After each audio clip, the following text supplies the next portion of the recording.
Percentages.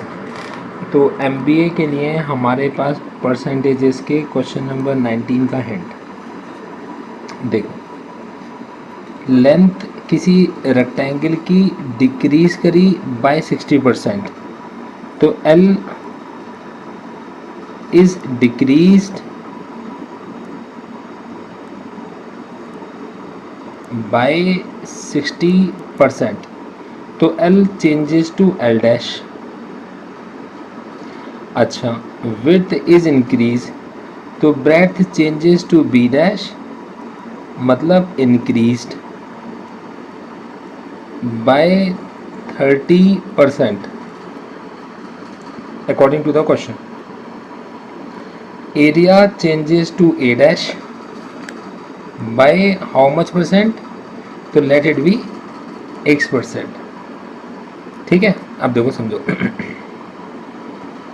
किसी भी rectangle का एरिया होता है length into breadth. Area A dash होगा आपके पास area A 100 plus X upon 100। अब देखो बेटे, एरिया A डैश होगा L dash B dash is equal to L into B 100 plus X upon 100।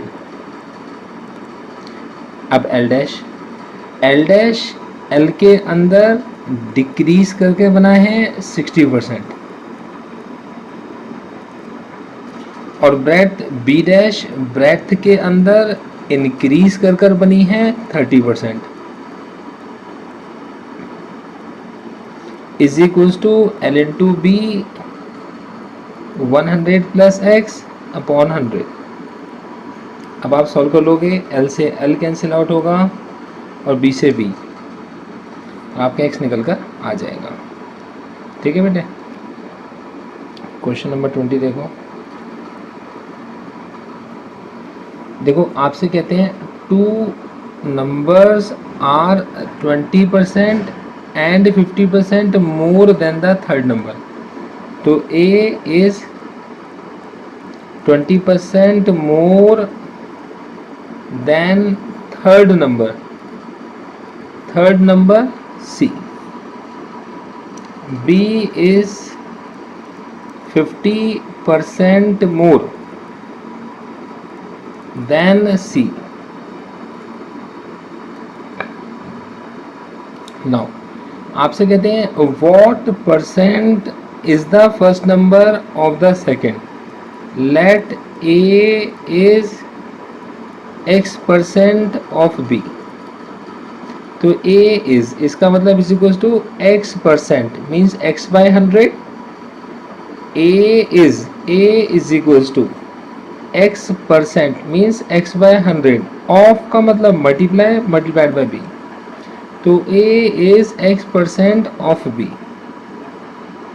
अब देखो ध्यान समझना, अब A क्या है, A is 20% more then C, तो A is C का 20% मोर।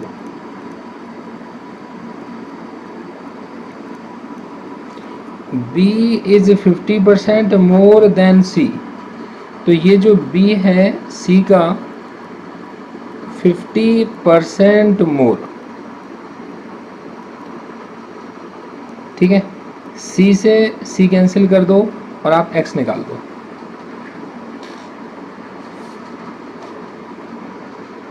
Question number 21, a person has a certain amount with him, goes to the market.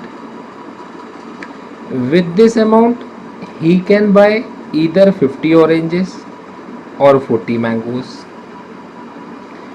ठीक है, अब देखो इसके पास कोई अमाउंट है, इस अमाउंट से ये 50 ऑरेंजेस खरीद सकता है इनटू कॉस्ट ऑफ 1 ऑरेंज।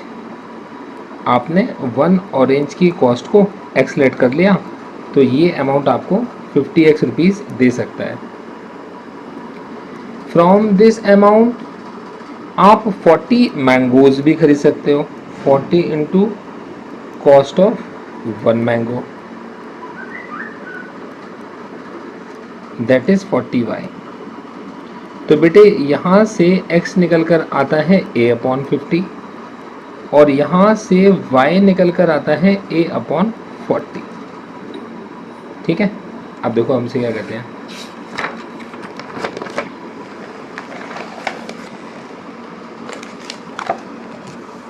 देखो आपसे कहते हैं he retains 10% of the amount for taxi fare. इसने टैक्सी के लिए टोटल अमाउंट ए का 10% रख लिया। ठीक है, अच्छा अब 20 मैंगोज खरीद लिए, मैंगोज खरीद लिए। अब मैंगोज खरीदे 20 मल्टीप्लाइड बाई एक मैंगो आता था a/40 का। ठीक है जी, अब हमसे कहते हैं बाकी रिमेनिंग अमाउंट से इसने ऑरेंजेस खरीदे। मतलब ए में से, अब सपोज करो इसने n ऑरेंजेस खरीदे, तो n ऑरेंजेस a/50 के रेट से इसने परचेज कर लिए। आसान तरीका सिखा रहा हूँ, ठीक है। अब देखो होगा क्या, टोटल अमाउंट का 10% टैक्सी में खर्च हो गया, 20 मैंगोज में a/40 पार्ट खर्च होगा और n ऑरेंजेस a/50 के रेट पर आएंगे। ये सारा पैसा यूज होगा ए अमाउंट के इक्वल। इससे क्या फ़ायदा होगा, पूरी इक्वेशन से लेफ्ट हैंड साइड से ए कॉमन आ जाएगा, 10/100 20/40 प्लस में n/50 इज इक्वल टू ए। इस ए से ये ए कटेगा 1 और आप n कैलकुलेट कर लोगे। ठीक है बेटे, अब देखो question number 22। Anand spend 75% of his income.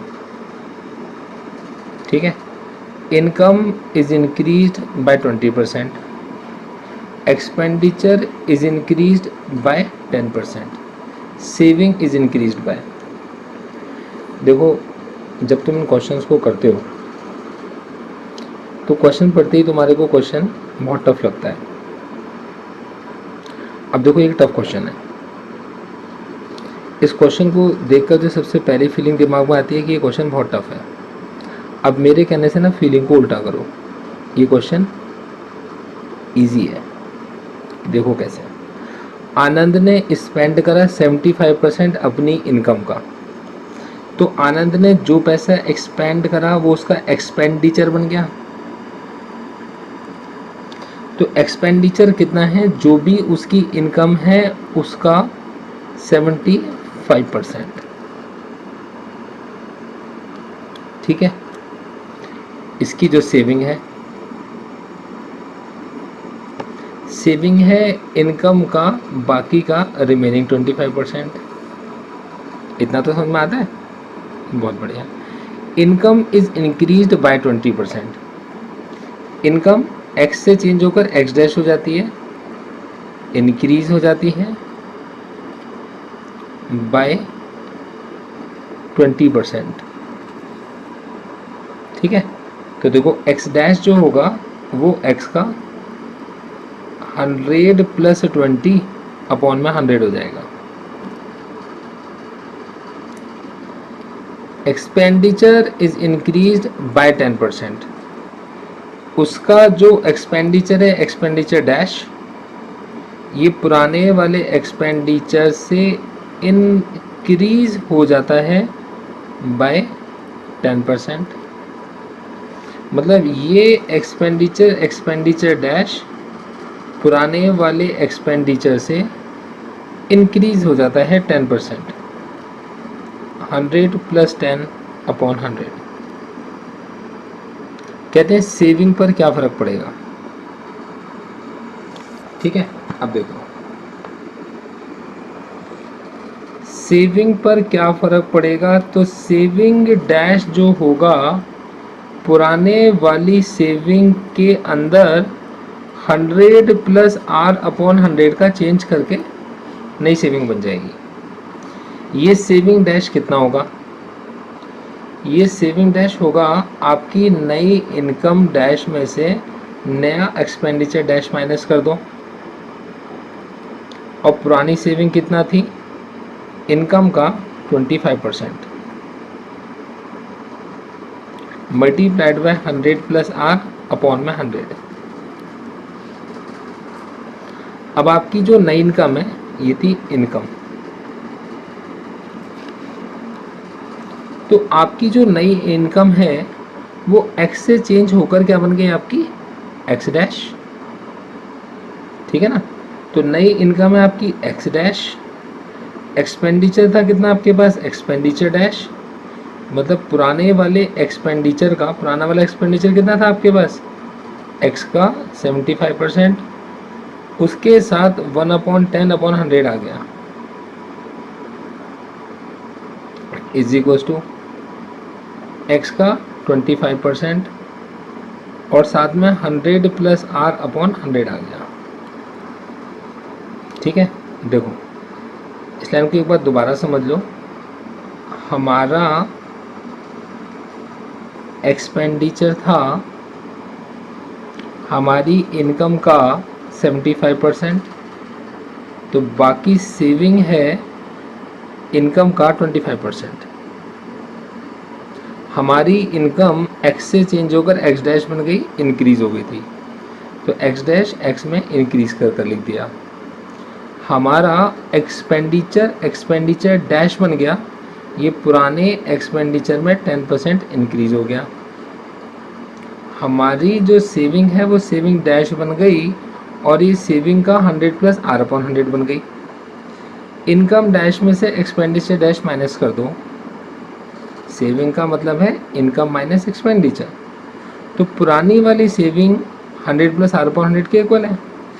Income dash की जगह भी मैंने सिर्फ एक्स डैश लिखा, और एक्सपेंडिचर डैश क्या था पुराने वाले एक्सपेंडिचर में 100 प्लस 10/100, पुराना वाला एक्सपेंडिचर था x इंटू 75/100, उसके साथ 100 प्लस 10 मतलब 110/100 आपने लिख दिया।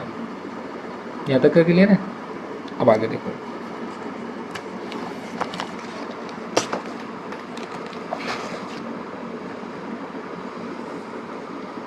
देखो हमारा जो x डैश है माइनस में x का 75/100 है, उसके मल्टीप्लाई में 110/100 है, ये पुराने वाले x का 25% है, उसके साथ 100 प्लस में r अपॉन में 100 है।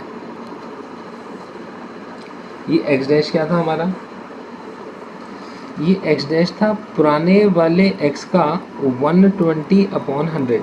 क्यों, क्योंकि इनकम पुरानी वाली इनकम से 20% इंक्रीज हो गई थी, इनकम x से चेंज होकर x डैश हो गई थी, 20% इंक्रीज हो गई थी, ठीक है।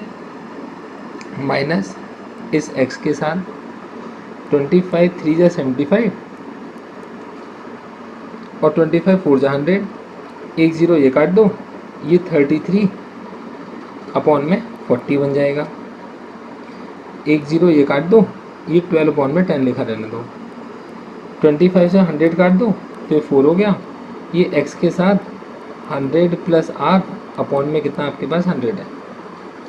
इस 10 का और 40 का आप एलसीएम ले लो तो वो 40 आएगा, 4 से मल्टीप्लाई का तो 48x आ गया और माइनस में 33x आ गया, इज इक्वल टू एक्स के साथ 100 प्लस r अपॉन में 100 है। अब 48 में से 33 को माइनस करोगे तो 15 बचा, 15x upon 40 is equal to X के साथ 100 प्लस r अपॉन 100। देखो क्या होगा, इस x से x कट जाएगा, 15 अपॉन में 40 multiplied by 100 is equal to 100 और प्लस में r,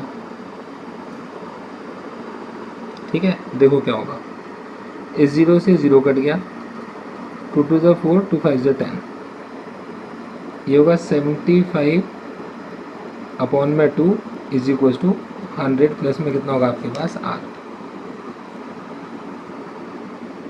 ठीक है जी। अब देखो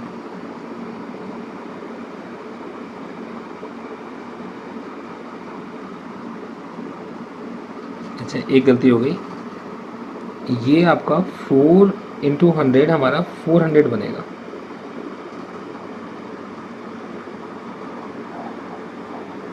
ये पोर्शन गलत हो गया, दोबारा समझना। ये होगा 15 upon 40 is equal to 100 plus R upon में 400।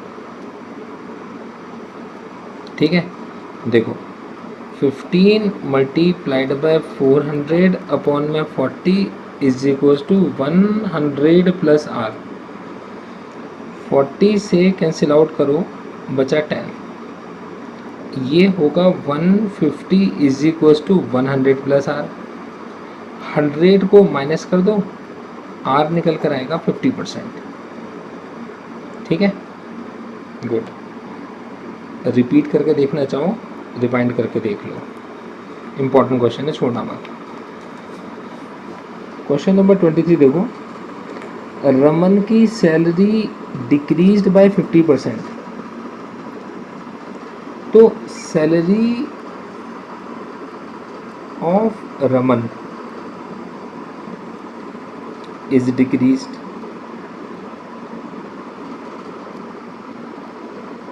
Bye 50% and increased by 50%। अब आपसे पूछते हैं इसमें ओवरऑल प्रॉफिट रहा या लॉस रहा। तो देखो यार, ये ना आसान क्वेश्चन है।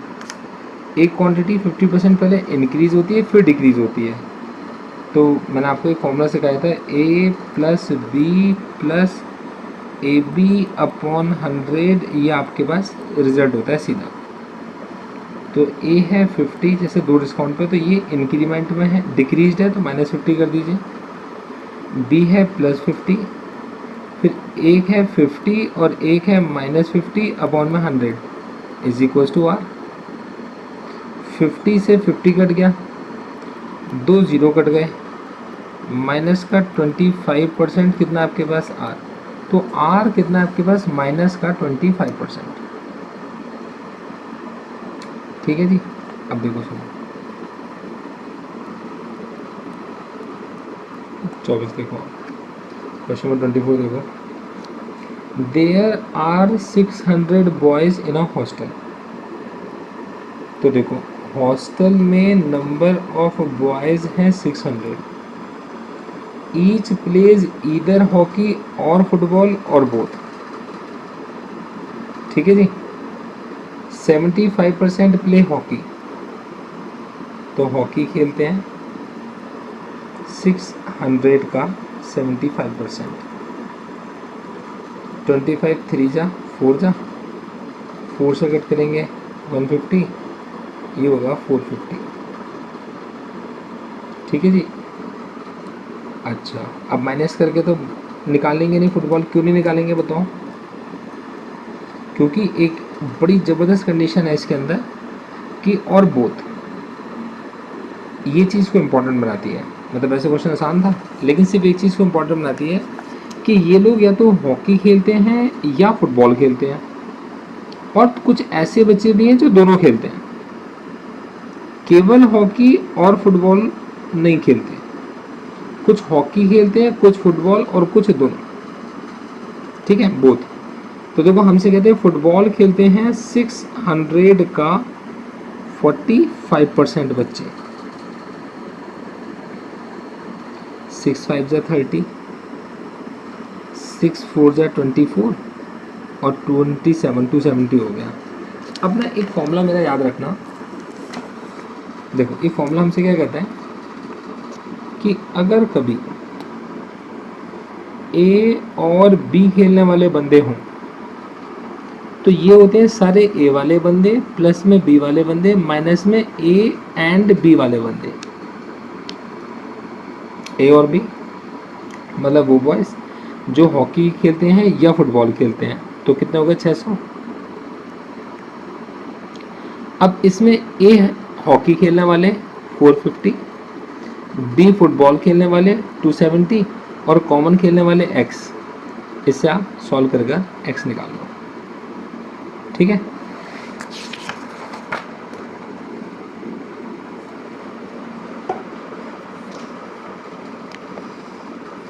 देखो जी,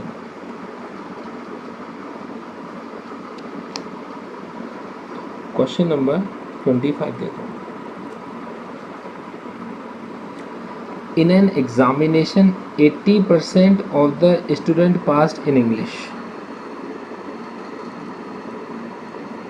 तो इंग्लिश में टोटल स्टूडेंट्स का 80% बच्चा पास हो गया।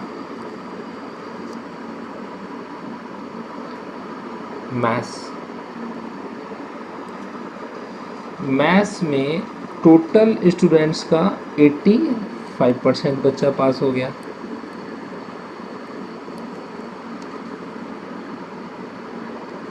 ठीक है जी, 75% बच्चे इंग्लिश और मैथ्स दोनों में पास हो गए। तो मैथ्स एंड इंग्लिश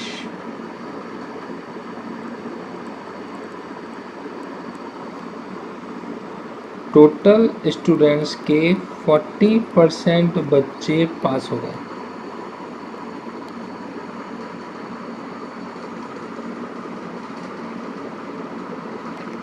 %75 हो गए, 75% बच्चे पास हो गए। टोटल स्टूडेंट्स के 75% बच्चे मैथ्स एंड इंग्लिश दोनों में पास हो गए।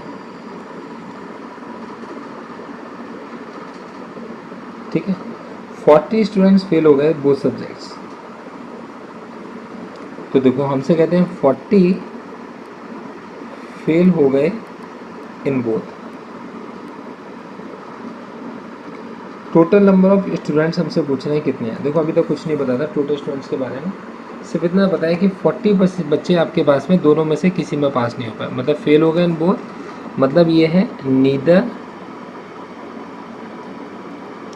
इन मैथ्स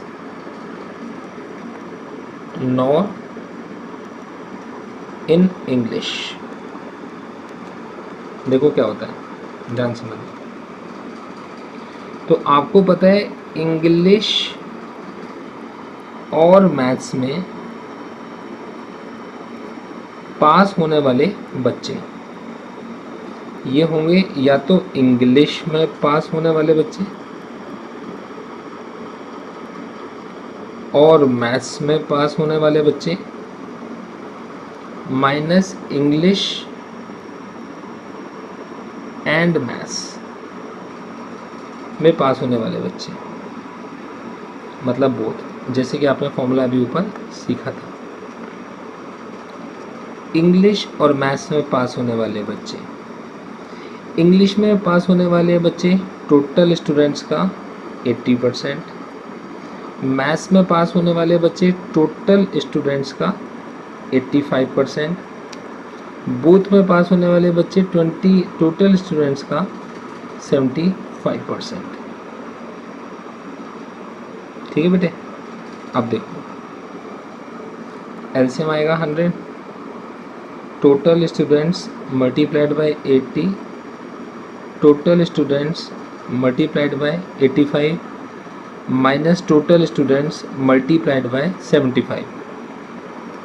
तो 85 माइनस 75 इज 10 और 10 और 80 इज 90। तो टोटल स्टूडेंट्स का 90% बच्चे इंग्लिश या मैथ्स में पास हो जाते हैं। ठीक है जी, अब देखो टोटल स्टूडेंट के जो भी टोटल स्टूडेंट्स हैं उनमें से टोटल स्टूडेंट का 90% बच्चे अगर आप माइनस कर दोगे तो ये वो बच्चे होंगे neither in English nor in maths. तो neither in English nor in maths कितने बच्चे थे आपके पास? 40। जो 40 फेल हो गए थे बोथ में, तो ना तो वो मैथ्स में पास हुए थे ना इंग्लिश में पास हुए थे। तो ये कितना होगा 40 मतलब टोटल स्टूडेंट्स का 10% बच्चे 40 के इक्वल हैं, तो टोटल स्टूडेंट्स होंगे 40 multiplied by 100 upon 10, that is 400। ठीक है जी, गुड। अब देखो 25th के बाद क्वेश्चन नंबर 26 देखो।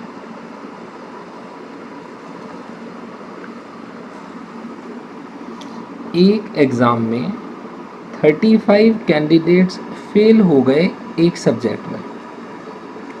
तो देखो पहले सब्जेक्ट में 35% ऑफ टोटल स्टूडेंट्स फेल हो गए,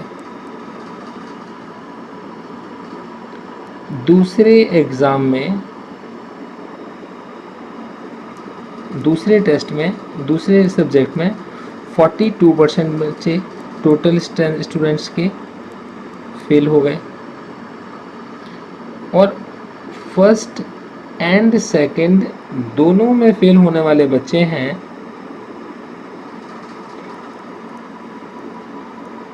15% ऑफ टोटल स्टूडेंट्स, जो दोनों में फेल होते हैं। अच्छा, हमसे कहते हैं कि टोटल स्टूडेंट्स जो थे वो 2500 थे।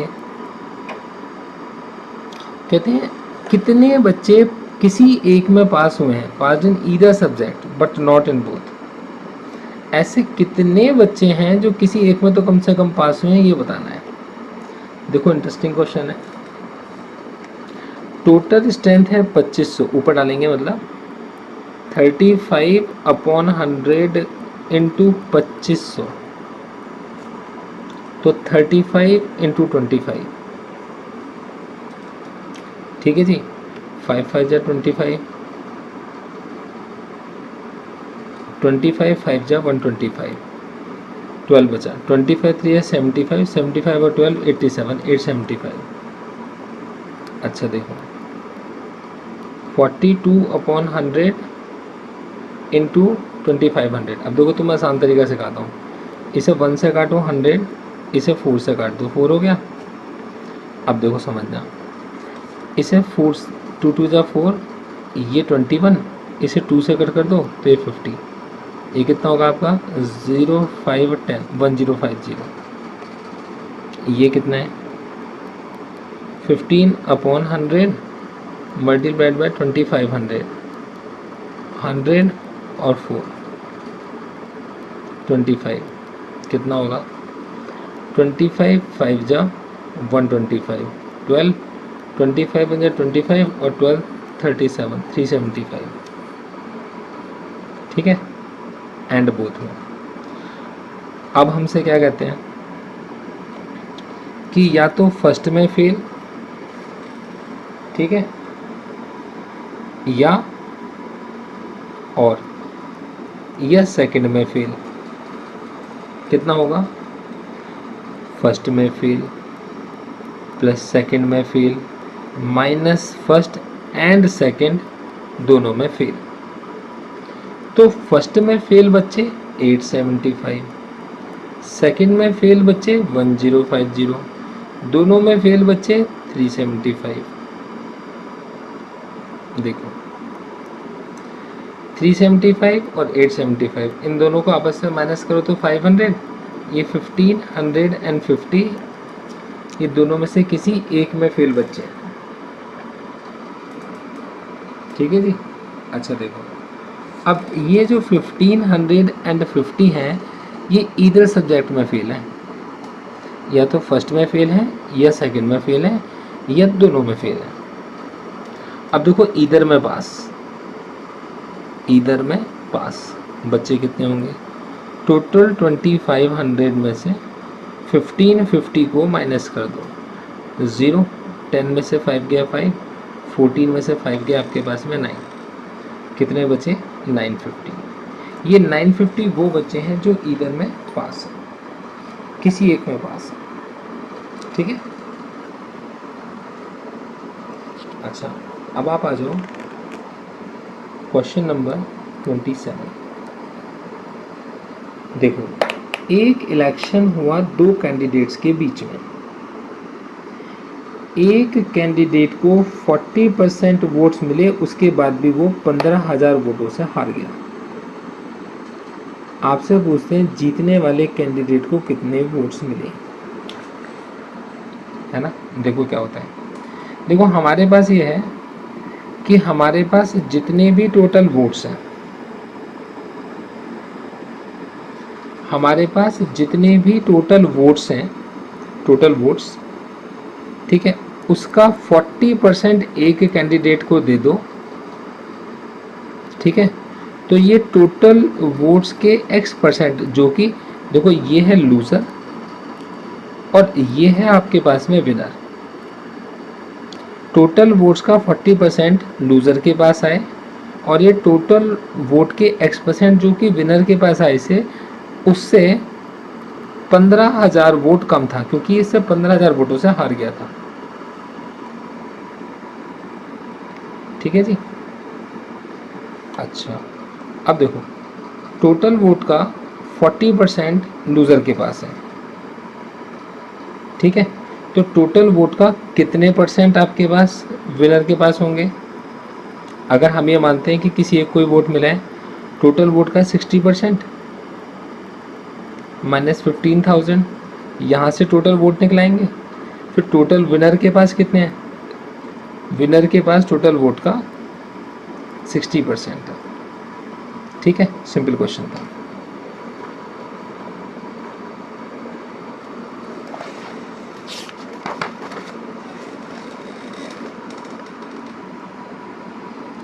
ट्वेंटी सेवेंथ के बाद क्वेश्चन नंबर 28 देखो। देखो वाटर का टैक्स इंक्रीज होता है 20%, मतलब टैक्स बन जाता है टैक्स डैश। ये पुराने वाले टैक्स पर 20% इंक्रीज होता है और कंजम्पशन डिक्रीज होती है 20%, मतलब जो क्वांटिटी है वो क्वांटिटी डैश बन जाती है और पुरानी वाली क्वांटिटी से 20% आपके पास कम हो जाती है। हमसे कहते हैं भाई बिल कितना आएगा, एक्सपेंडिचर कितना होगा। यार एक्सपेंडिचर होगा आपके पास अमाउंट, ये अमाउंट ए डैश बन जाएगा, पुराने वाले अमाउंट से 100 प्लस में आर अपॉन में 100 बन जाएगा। देखो यार अमाउंट ए डैश होगा नई क्वांटिटी मल्टीप्लाइड बाय नया टैक्स, टैक्स डैश। पुराना अमाउंट होगा पुरानी क्वांटिटी इनटू पुराना वाला tax into 100 plus R upon 100। Quantity dash है क्वांटिटी क्यू का 80% और टैक्स डैश है पुराने वाले टैक्स का 120%। क्यू इंटू टी और 100 प्लस आर अपॉन 100। क्यू से क्यू और टी से टी घट गया, ये होगा 80 मल्टीप्लाइड बाय 120 अपॉन में 100 into 100 is equals to 100 plus में आर और अपॉन में 100, आर निकल कर आ जाएगा। ठीक है, अब देखो 28 के बाद आप आ जाओ क्वेश्चन नंबर 29 पर। Increasing the price of TV set by 30%, sale decreases by 20%। मतलब जो रेट है वो रेट डैश बन जाता है, ठीक है जी। पुराने वाले रेट से 30% इंक्रीज हो जाता है। सेल डिक्रीजेज बाय 20%, ठीक है। सेल मतलब क्वांटिटी डिक्रीजेज बाय 20%।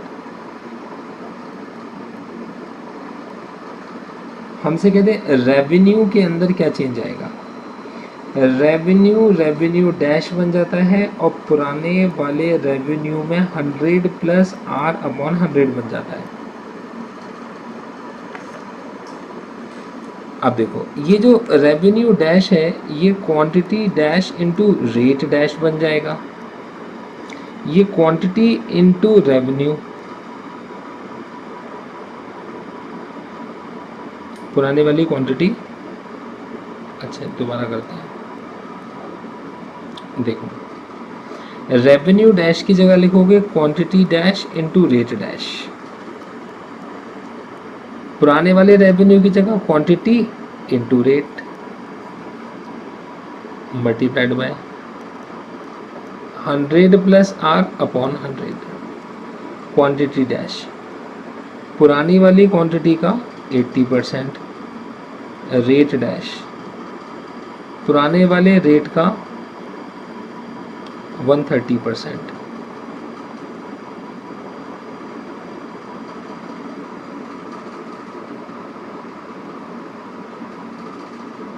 क्यू से क्यू और रेट से रेट काट दो, 80 multiplied by 130 upon 100 into 100 is equals to 100 plus में आर अपॉन 100, ठीक है, आर निकलाएगा आपका।